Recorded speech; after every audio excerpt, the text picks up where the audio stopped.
ফেসিবাদী সরকারের পতন তো 13 সালই হয়ে যাওয়ার কথা ছিল।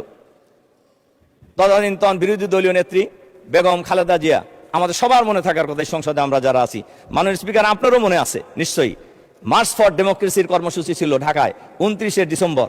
এই খবর তো কারোর অজানা কথা নয়, সবাই জেনে মনে করতেন যে ওই দিনই সরকারের পতন হয়ে যাবে। সেই প্রোগ্রামে এই যে আমাদের মাননীয় মহাসচিব সাহেব এর সাক্ষী, আমরা মিটিং করেছি আগের দিন, যে মিটিংয়ে সর্বশেষ মিটিং যেটা হয়েছিল, আমাদের বিরোধী দলীয় নেতাও ছিলেন সেই মিটিংয়ে।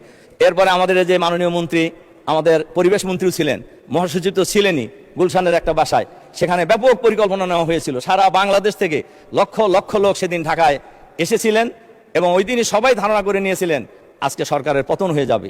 কিন্তু আমরা দেখলাম 2 জনের ফোন ছাড়া সব ফোন বন্ধ, ম্যাডামের ফোন খোলা আর মহাসচিবের ফোন খোলা, উনি ছিলেন মাঠে আমাদের সাথে। আর আমাদের জামাত শিবিরের লোকেরা মিছিল বের করে কয়েকজন ইতিমধ্যে শহীদ হয়ে গেল রামপুরায়। কাজেই আমরা যে এত আন্দোলন করলাম, ওই দিন সবার ফোন বন্ধ ছিল কেন, এটা কি কোনোদিন জানার সুযোগ হয়েছে জাতির? মাননীয় স্পিকার, আমি আরেকটা ঘটনা বলি, শাপলা চত্বরের ব্যাপারেও কিন্তু সেম ঘটনাই হয়েছে।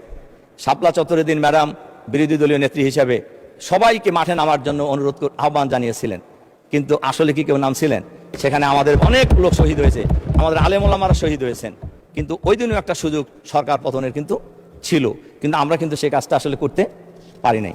মাননীয় স্পিকার, কাজেই আমরা সেদিন কিন্তু, এবং সর্বশেষ আমাদের মহাসচিব মনে থাকার কথা, আমরা প্রস্তাব দিয়েছিলাম যে ম্যাডাম সকাল থেকে কাজের মেয়ে ফাতেমাকে নিয়ে বালি ট্রাকের সামনে পতাকা নিয়ে দাঁড়ায় আছে, অন্তত আমরা চলেন বিএনপি এবং জামাত মিলে একটা মিছিল সেদিকে দেই, কিন্তু সেদিন কিন্তু সেই সুযোগ আমাদের হয় নাই।